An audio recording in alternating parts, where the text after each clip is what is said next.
And Chick-fil-A is so friendly. They're just filled with friendly people. It's always clean. I feel like I was just there a couple mornings ago, or actually it was for lunch, and you got someone in the corner of the store. I mean, that person's sweeping. You got another person there wiping tables down. Somebody else behind me was running the vacuum. I mean, if they ran out of tables, you could just eat there right there on the floor. You really could.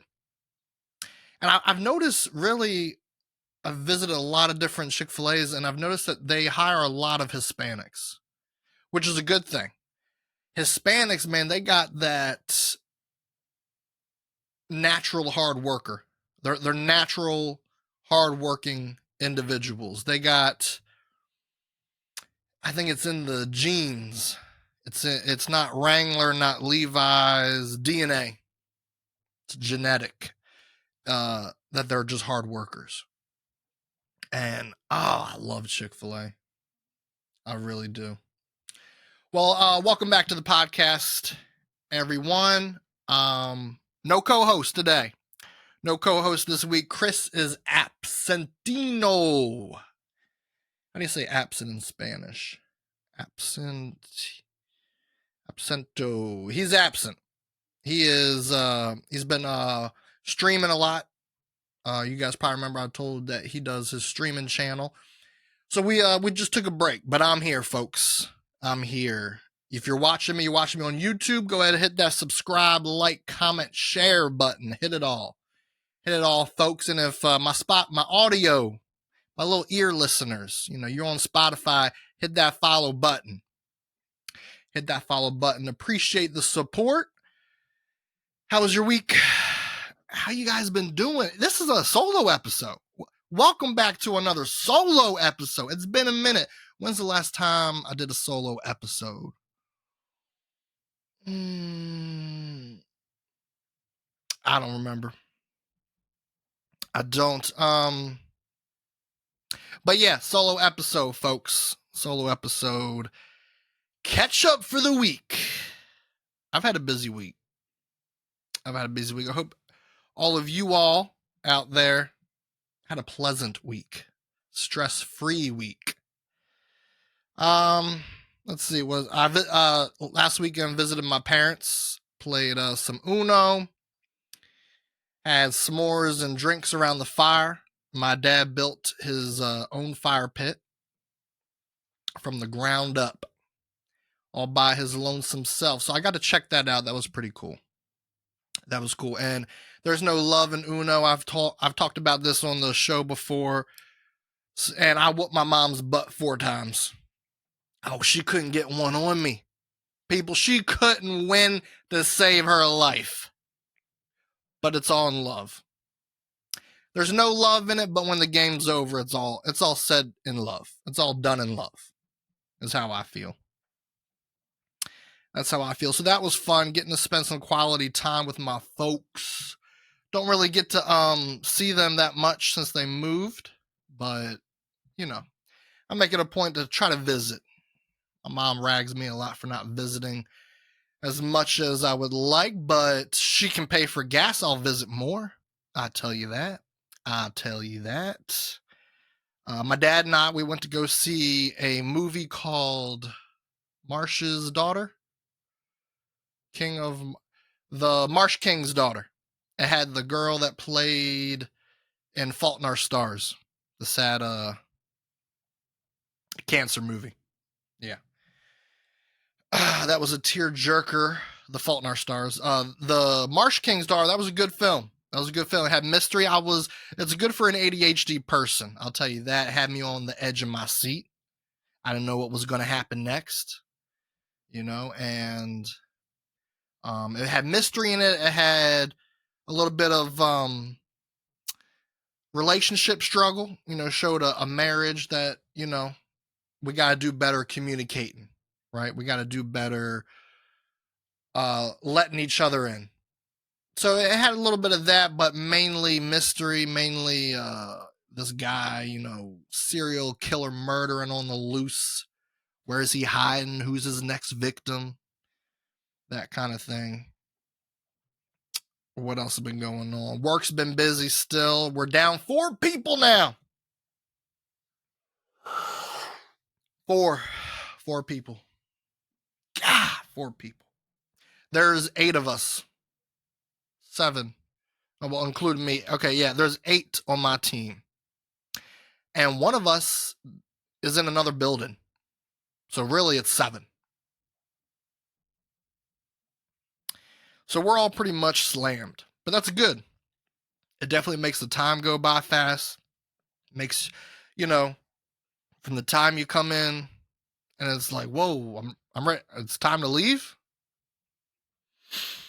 But I wonder the ratio that people would like. So how busy would you like to be? Knowing that means your day is going to go by and you're going to be home, it seems sooner. Or would you prefer not to have that stress and to be just twiddling your thumbs like, I can't wait to go home? I wonder what that ratio would be. But yeah, been staying busy with work. Oh, I'll tell you something that happened at work. This lady, right? There was this function at work, right? And we go to this function, and there, right where the table before you walk in the doors, there's this little sign-in roster, right? And let's see, if you've ever been to if you've ever attended an elementary, middle, or high school, you know how these work. You know how the sign-in roster works. It's simple. At the top, it says sign-in roster. There's a column that's got everyone's names that's supposed to be in attendance. And then the next couple columns are empty boxes, right? So we're standing in line, and this woman in front of me gets up, and she is standing there for a good minute. But it's not one of those minutes that just kind of, a minute passed, oh, wow. No, it's one of those uncomfortable minutes, right? Everyone knows it. You're standing there, and it's like everyone can see what the action needs to be done. And you can, in your mind, be like, oh, it should only take this amount of time to this amount of time, right? This amount of time to this amount of time, right? That's the window. And when someone gets past that window of time of what it should take, whatever the task is, what it should take, it gets to be uncomfortable. It's like, people moving their heads in the line. They're like on their tiptoes. Oh, what's going on? They're trying to see people in the back. What's taking so long? So finally, politely, I come up to this woman and I say, excuse me, miss, is there an issue? Is your name not listed on the roster? And she goes, oh, sweetie, no, my name is listed. But at the top on these empty columns, it says W and T. I'm just trying to figure out what the W and T means. How about Wednesday and Thursday? How about that? Did that cross your mind?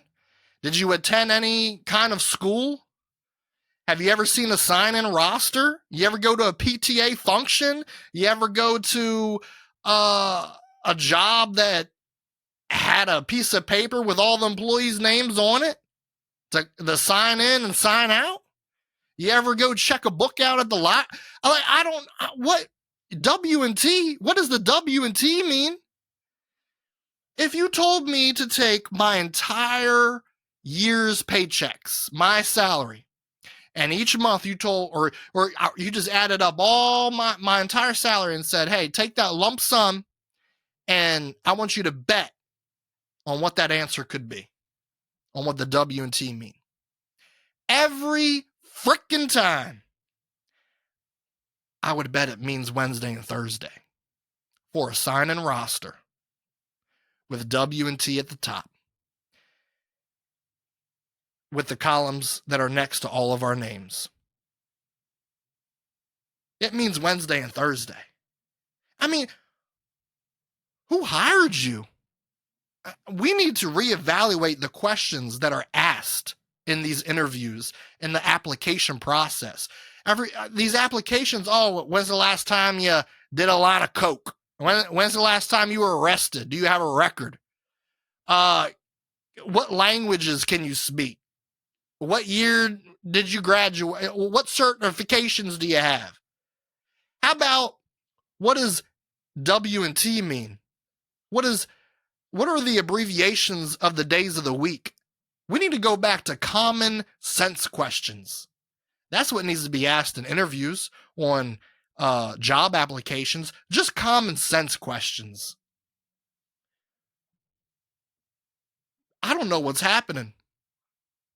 You think you're going along, and I pride myself of being a pretty optimistic guy. I'm going along in this thing called life, and I'm like, I know there's a lot of messed up shit in the world, but it's not too bad. We're okay. Just attack each day with a smile and a positive attitude. You'll be okay. And then something comes along in my life and just slaps me in the face, like, stupidity. What is it? I don't know. So that happened at work. Yeah. Let's see. What else has been going on? Oh, I read this news article, right? This news article. Apparently November is Men's Mental Health Awareness Month. I'm sorry, I said that wrong. November is Men's Health Awareness, both physical and mental. I think somewhere in the article it said June is specifically for Men's Mental Health Awareness Month. But November is just a health awareness month, physical and mental. It's important to take care of both. Some people think I'll just take care of one. And when you take care of physical, it kind of bleeds a little bit over into mental, right? You work out a lot, that relieves a lot of stress in your membrane.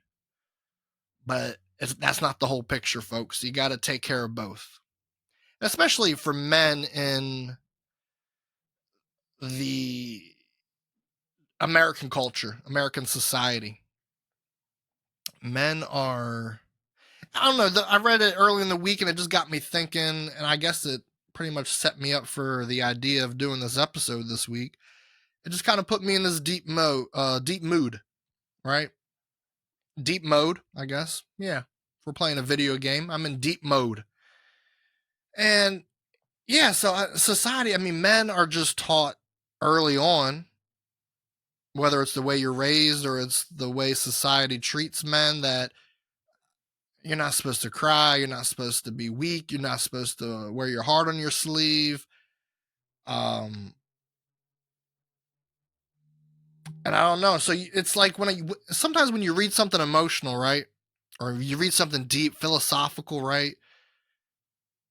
It doesn't always make you think of that specific topic. Sometimes it puts your brain into something else that's deep, something else that's more emotional or moving.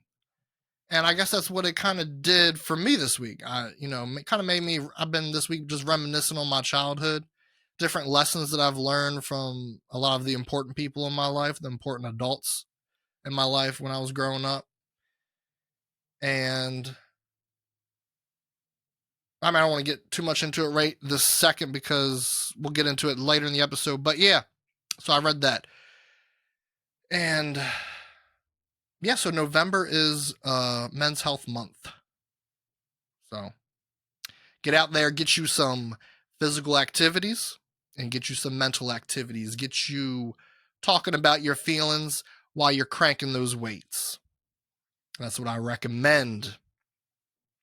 My sister, recently she went to Florida.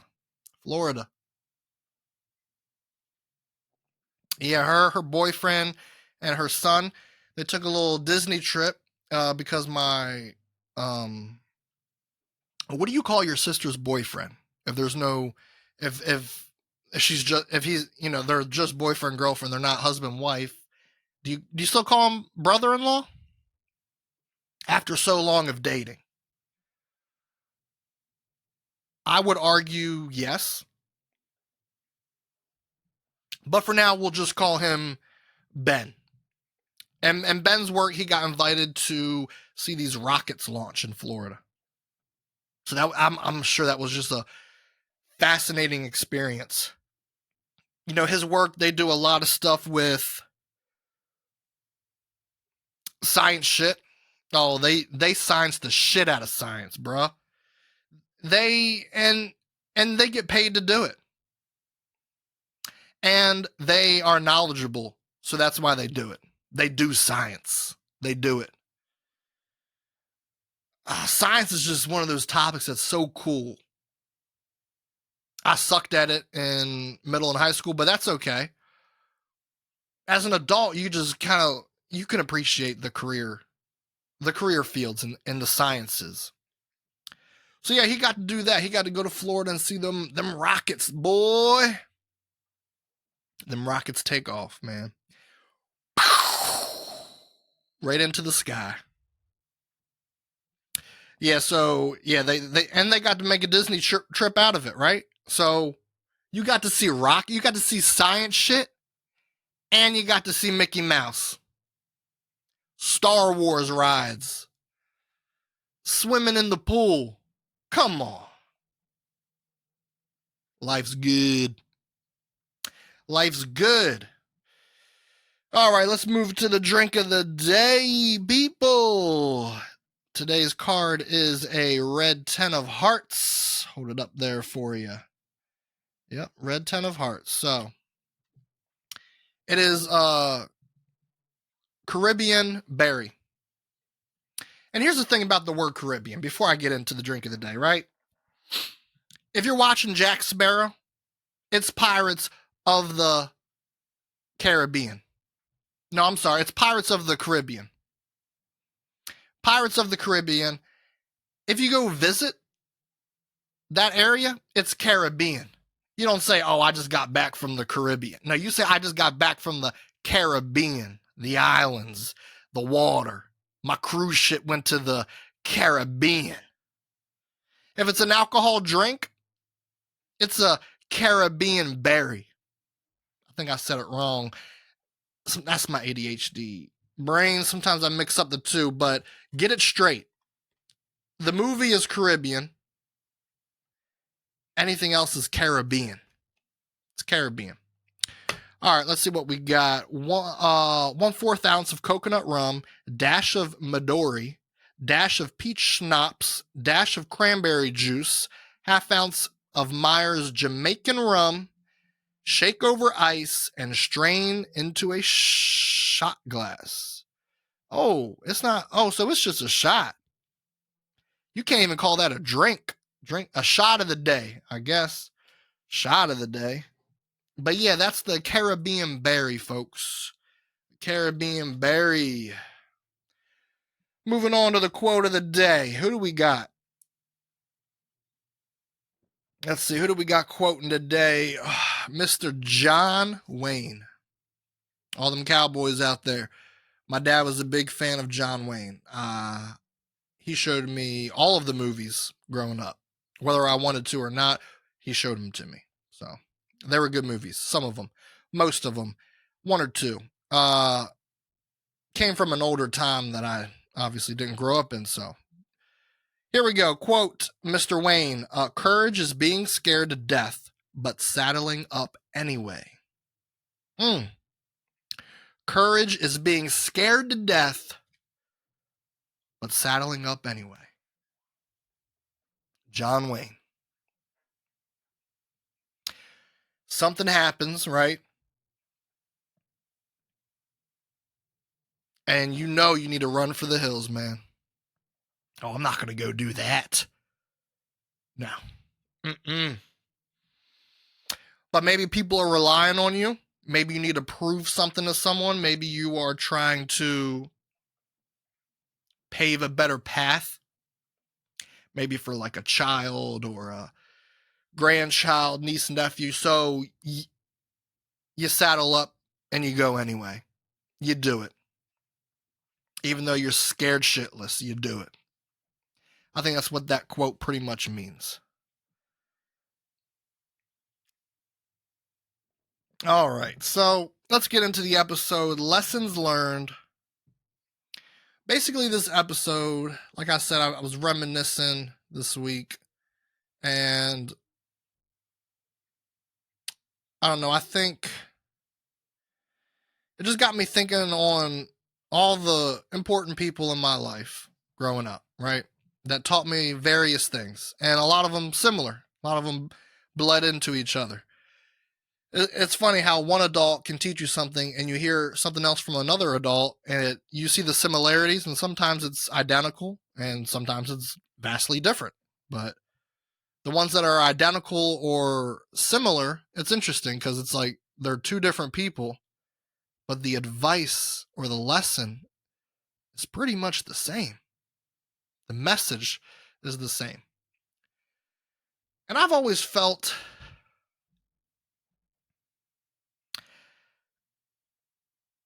my environment as a kid, what I grew up in, was what you could call friendly, safe, healthy, fun. Yeah.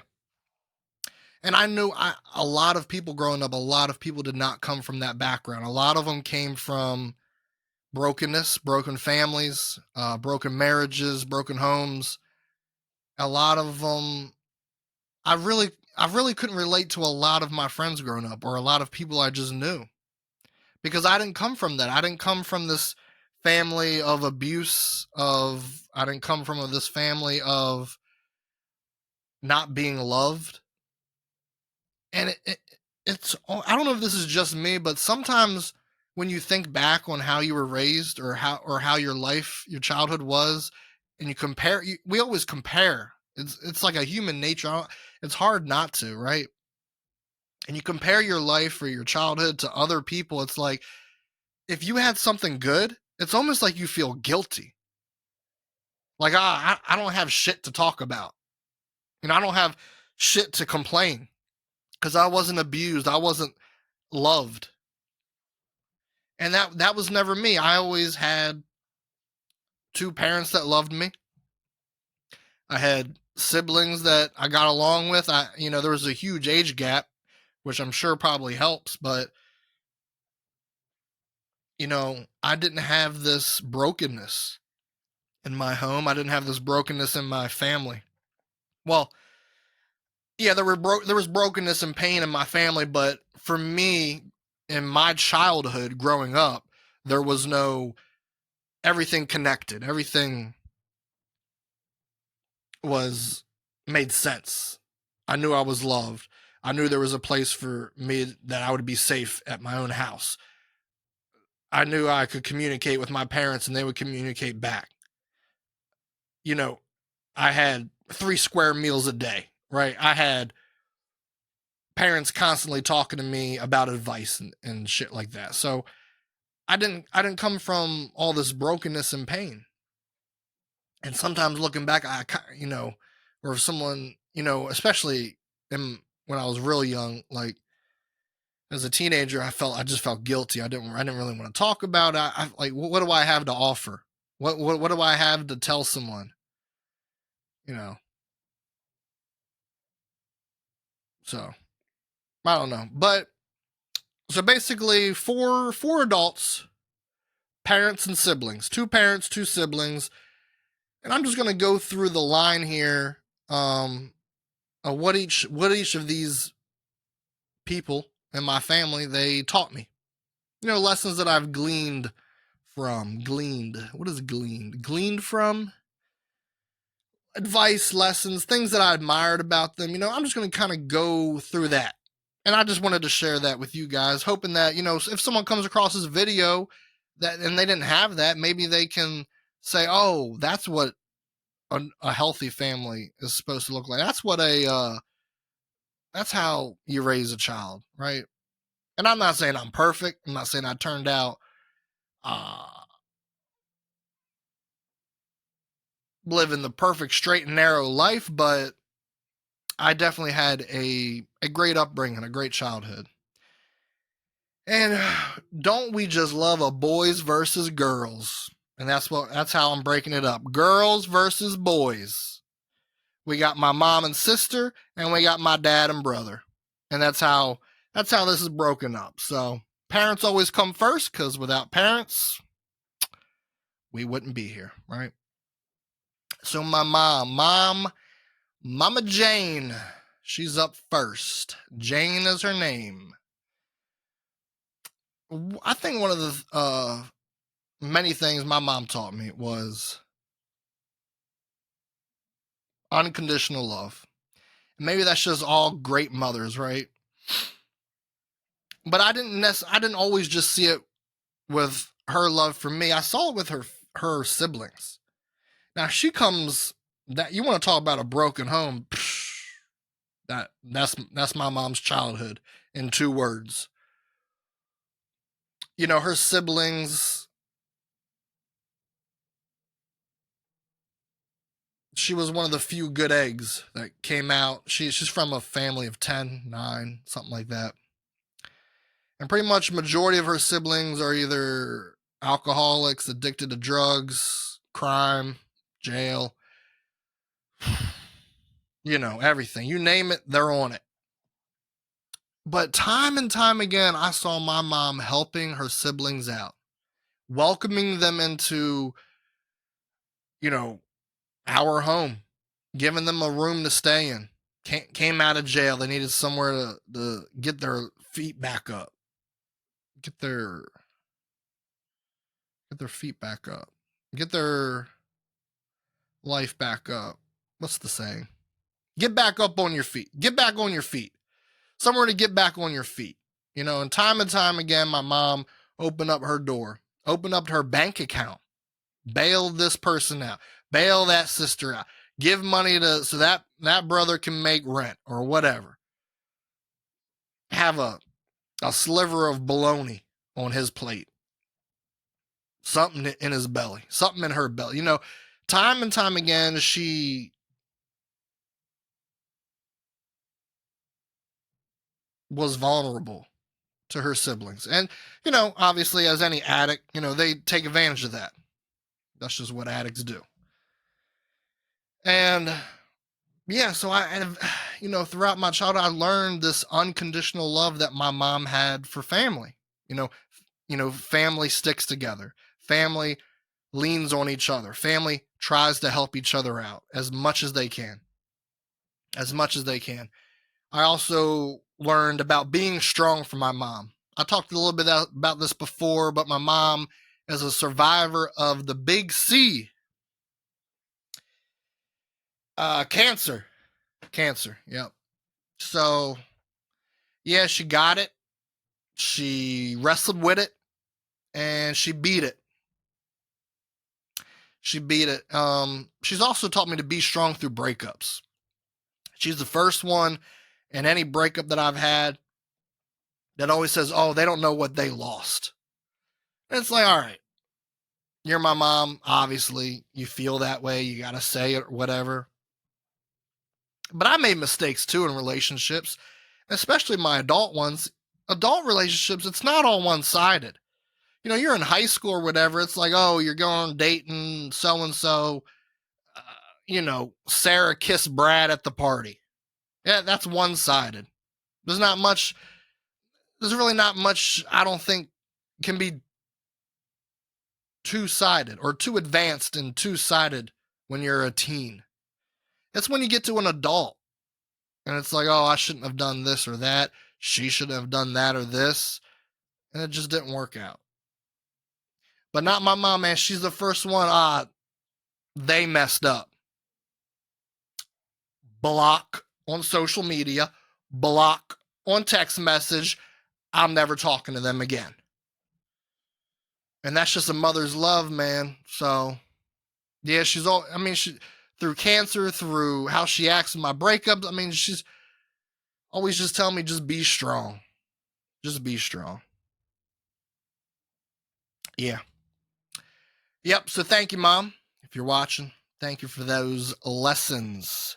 Moving on to my big sis, Jamie. That's my sister Jamie. Jamie has taught me to be bold. Oh, if you were to know my sister, man. There's been times over the years, not really since I've been an adult, but just as a teenager, we'll be out in public or something, and she'll just, she'll be doing something or whatnot, and then I'm just like, oh man, people are starting to look. This is a little embarrassing, a little awkward. But my sister, nah, nope. Be bold. She's always the type of person. If people want to watch, give them a show. Damn it, give them a show. They want to look at it. Yeah, be bold. And be who you are. Don't be afraid to be yourself, is what she would tell me. And the way she lives her life, don't be afraid to be you. Be who you are. This is how you are. Don't be ashamed. Too many people are shameful. They're ashamed of, this is how I think. This is how I feel. This is what I want to do. People aren't going to like me. People are going to judge me. Not my sister. No. My sister has always said, be yourself.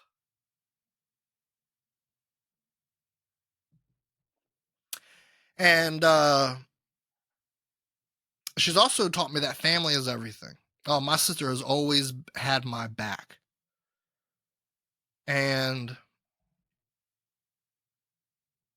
I don't know what it is. Sometimes I think it's the age gap, but I hear all these stories from different friends and different people, my sister and I, my brother and I, we fought like cats and dogs. And I've just never had that experience with my sister. I've never had that. We clash. We don't get along. Do I agree on everything? No. And vice versa. She probably doesn't agree everything with me. But I've never had looking back to my memory, I've never really had a falling out or an argument or no bad blood. And my sister and I were very much alike, so maybe that has a lot to do with it, right? But yeah, she's always. I can remember back in my childhood, in my neighborhood, some of the bigger kids kind of picking on me. And this one time, I ran into our house and shut the door real fast, and she was in the living room right there, watching a movie or something, and she's like, "Oh, what's going on? What's wrong?" And me being a kid, being a guy, guys don't get picked on, right? We don't get bullied. You're not supposed to talk about it. That's American culture, right? Don't wear your heart on your sleeve. So, I said, nothing. I was just running. I was just racing her. I don't know what excuse I made, but my sister would call it, she wasn't a mother yet, but call it mothers know best. Was coming in early for her, I guess. She peeked out them blinds. She got that curtain and she said, she saw these boys. We had the corner house back then. And there's something about corners and teenagers, right? Corners and teenagers kind of go like bread and butter. Everybody kind of wanted to hang out on that corner. My house was right there on that corner. Everybody was hanging out. She saw them boys out there. And she marched right on out on our porch. She opened up that front door. She said, "Hey, you picking on my brother? Nah, get off my property. Go." Technically they were on public sidewalk, but she said something of the sorts, and she got rid of them. They weren't in front of our house no more. Nope, they were scared of this blonde hair woman coming after them, fist raising, ready to fight. That's always been my sister. My sister never backs down from a fight. You kidding? It could be this person's clearly gonna whoop my sister's ass. Nah, she not backing down. Nah, she's still going. She going fist first. Not head first. Nah, she lunging. That's what she's doing. So yeah, she always told me that, family is everything, man. You stick with your family. You protect your family. And my sister has always had a thing with bullies. Oh, she don't let a bully be there in front of my sister. Out in public, she don't even know the person. I feel bad for that bully. I feel bad for it. All right, let's see. My dad. I'm a junior, so Kevin. Oh, Jamie, thank you for the lessons you've taught me. Thank you. Means the world. Moving on to my dad. Father time. Not just father of me, but my dad has always worked hard his entire life. And he's always taught me the same. Your work ethic, you got to prioritize it. No one wants to hire a sluggish, lazy person. They just don't. It's not effective. It's not cost beneficial, right? For a company to waste payroll money on someone that doesn't take the job serious. And it didn't matter what job it was. That's always what I liked about my dad, is from very on when I first started working, and just even years before that, just things around the house. I had chores. Whatever you do, be the best at it that you can do. Be the best at it. Be the best at it. Be all you can be. And I really, I still think about that lesson to this day, and when I look back on my work career, right? This is my first time where I'm in a position where I say it's a real job, benefits, healthcare.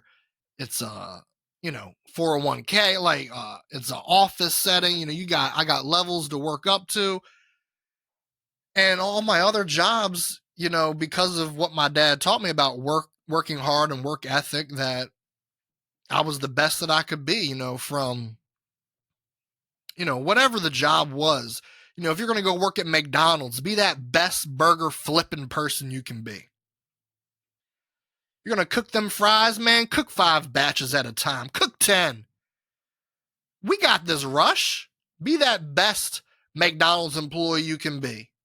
It didn't matter what it was. My dad says I go on, son, when you go on to have a career and you're making the big time bucks, be the best that you can be at that job. So it's not just the lower level jobs to work hard, to work your hardest. Even when you're at the tippy top, right? You're set for life. Work hard. Work hard.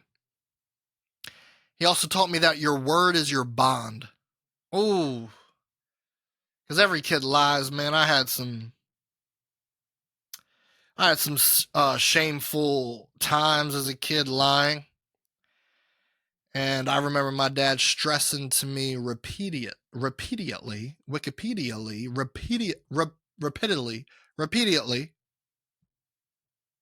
that word, I don't know if I'm saying that word right, but over and over, stressing to me, your word is your bond. If you're gonna say something, no, what is it? If you're gonna say you're gonna do something, do it. Like my dad was the OG of Nike. Just do it. You say this and this is gonna happen, do it. See that it happens. Yeah, that was a big thing.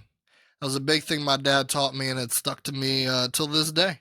Your word is your bond. Because,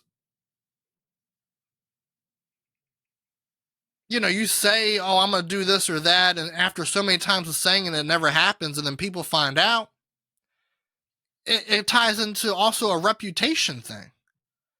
Oh, so-and-so is going to be on the job. Oh, yeah, great. Yeah, Mike's going to be on the job. Yeah, Mike, he doesn't follow through with what he says he's going to do. This job is 6 months. Nah, it's going to be 36 months. So your word is your bond. Yeah. And let's see. I also very vividly remember that my dad was big on priorities.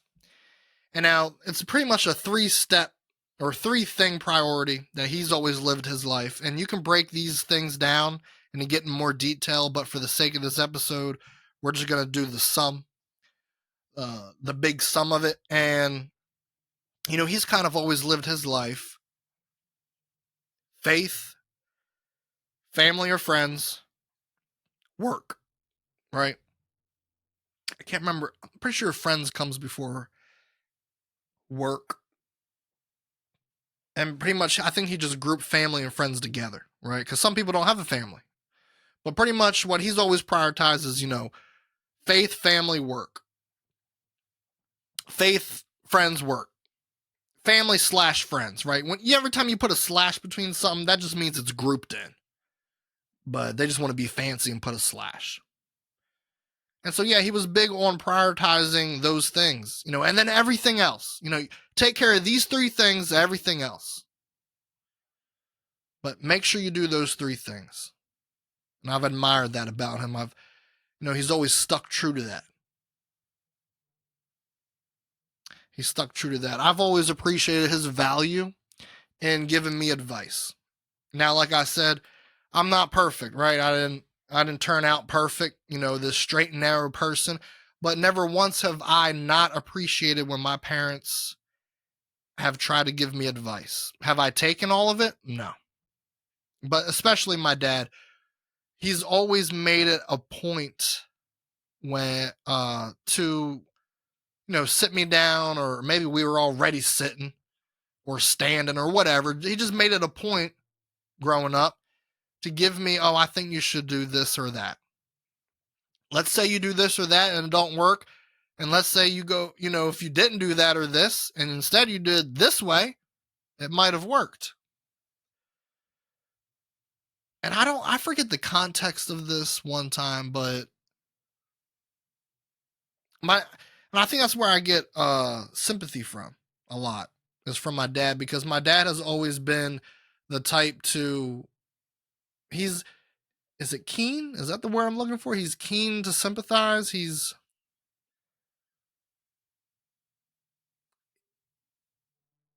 just always been someone that has the ability to sympathize with other people. He's not always quick to judgment, right? He doesn't write people off all of a sudden. He likes to, maybe play the devil's advocate is the wrong word, but he likes to see both sides. And I remember this one time we were driving somewhere, and I was a teenager in high school, and I forget the context really because it was such a long time ago. But I do remember this one thing.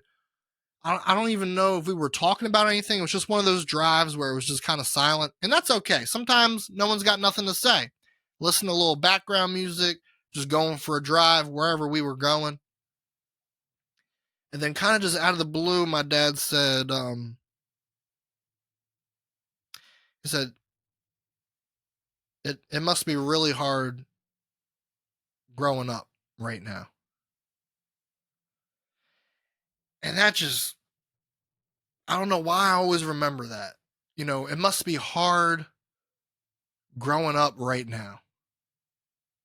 Versus when he was growing up, he had to face XYZ, but he didn't have to face the same things that kids when I was growing up had to face, right?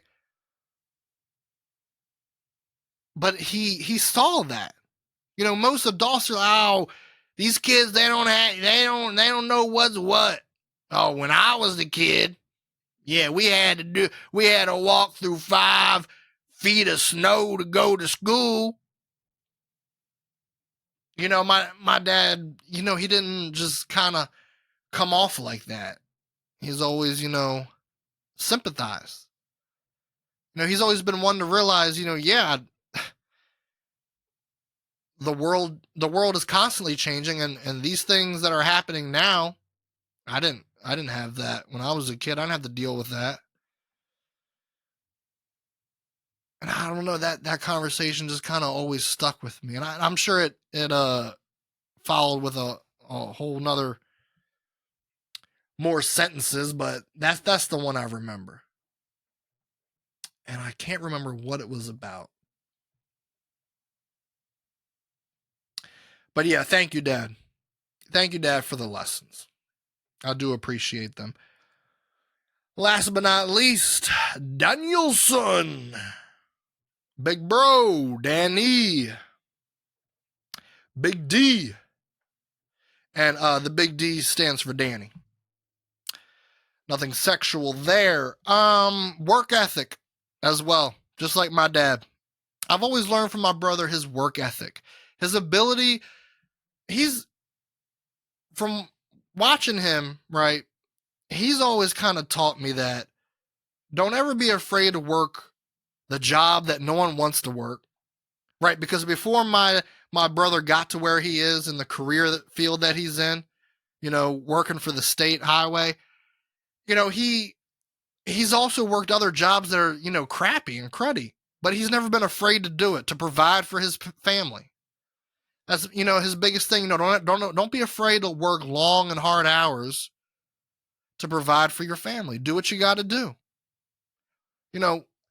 My brother's, he's the person that's not going to be, oh, I lost my job, I'm just going to lounge around, he's getting out there and he's going to do what he's got to do to provide for his family. And I've admired that work, that tenacity that he's always had. Because I can remember times as a kid when physical back pain, in pain, still getting up and going to work, doing physical demanding jobs. And I've just admired that work ethic from my brother. It's always taught me a lot. I've learned, from my dad and my brother both, just the appreciation to have a job and the ability to work hard. Because it's just kind of a thing that not every employee is like that. You're surrounded by people that kind of just do the bare minimum, or they just they don't even do the bare minimum. They don't even get there sometimes. But be the person that goes above and beyond, works hard, has a great work ethic, can do that job no one else wants to do. Yeah, I've learned a lot from watching my brother over the years with his attitude towards work. And I've also liked the fact that he's a resourceful man, right? Man, being a homeowner, I mean, he's gotten into a green thumb, gardening, getting grass done, taking care of everything outside. I mean, he's a DIY guy. A DIY guy. He's going to do it yourself kind of guy, I mean, he'll just figure something out. I think just recently they had a laundry room issue. They had a laundry room issue, tore up their drywall. Did he call someone to fix that drywall? Nah.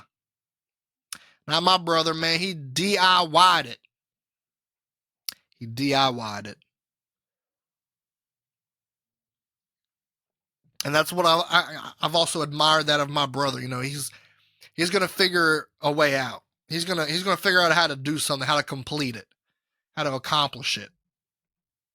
A resourceful man. Yeah, my brother he's a great guy. Man, he's late these past couple years, I'd say 5, maybe more, been into motorcycles. He'll get it. He's gotten his, and he got this one piece of bike that wasn't all that great. I mean, he fixed that puppy up, boy. He figured out how to do it. Pour that money, sweat, and tears into it. Yeah, man, he's not going to lean on someone else to do it if he knows he can do it. If there's even a hint that he can do it, he's going to do it. He's going to find a way. He's going to find a way. So thank you, brother. Thank you, Danny, for the lessons that you have taught me. Yep. Let's see. Let's move on to what's going on in the world, folks. Let's see what we got. What do we got today? A horse loose on a flight to Belgium forces a cargo jet back to New York. What?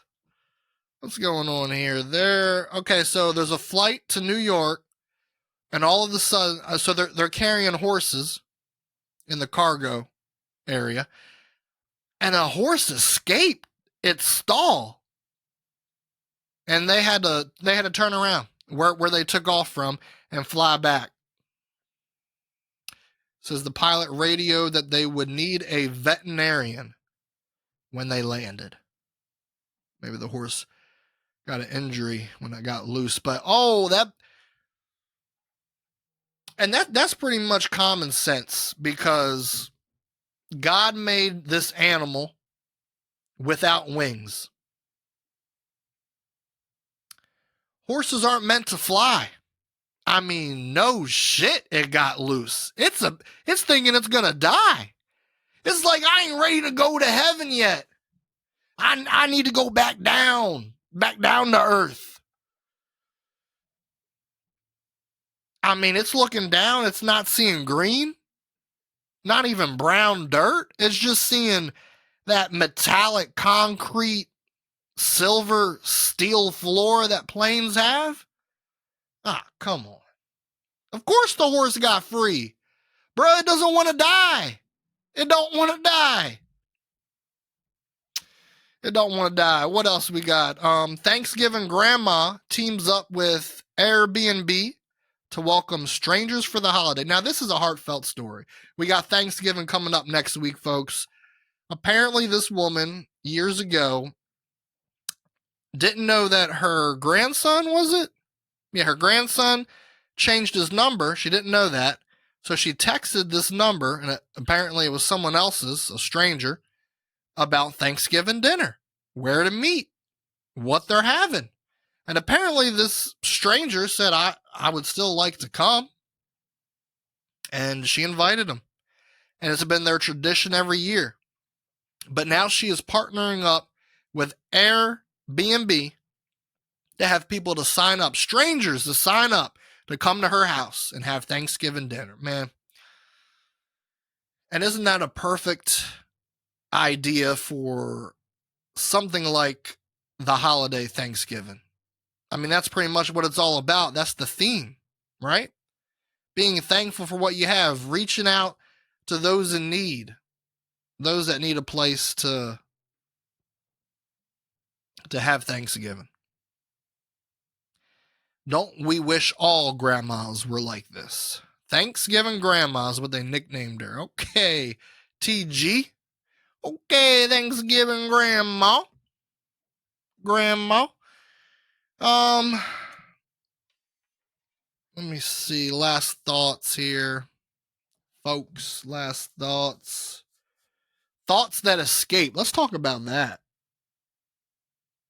I'll go along, right? I'll think of something that I want to write down or type, just an idea or something that I want to look up later, and I just don't, I can't at the moment. And I go to try to write it down or put it in my phone, but I don't have my phone or a pen near me or a piece of paper near me. And I say, all right, let me just hold on to this thought. And then once I get to something, to write it down, to save it, it's gone. It's gone. Thoughts that escape. And that's ADHD fighting your brain. That's ADHD. You're at war with ADHD. It's fighting you. That's what happens. Thoughts that escape. Yep. Thank you guys. Thank you guys for tuning in. Hope you guys have enjoyed the episode. Yeah, man, just remember, November, that whole physical and mental health. Take care of yourselves. It's hard. It's hard to take care of ourselves. I remember a lot as a teenager not feeling happy. And you got to remember that, everyone's life is different. I know many people are guilty of it. I'm guilty of it. You're always comparing yourself to that person's life or this person. I want to look that way. I want to be that way. I want to have what that person has. I want to be popular like that person. And you gotta focus on you, man. You gotta make your own happiness, because the world ain't going to make it for you. And if you're constantly comparing yourself to other people's lives, it's never going to come. What do you have in your life right now that you can be thankful for? Something slight that makes you slightly happy in your life? Work on that. Work to expand that. You got that friend you haven't reached out to in a while. Reach out to them. Schedule something. Yep, that's all I got for you. Hope you guys enjoyed it. You can catch me back here next Saturday, hopefully with my co-host, but if not, I'll be here, folks. Oh, you know I will. It's always me. It started you and I. It's going to end you and... No, that's a little dark. Okay. But yeah, catch the episode next Saturday. Until then, peace.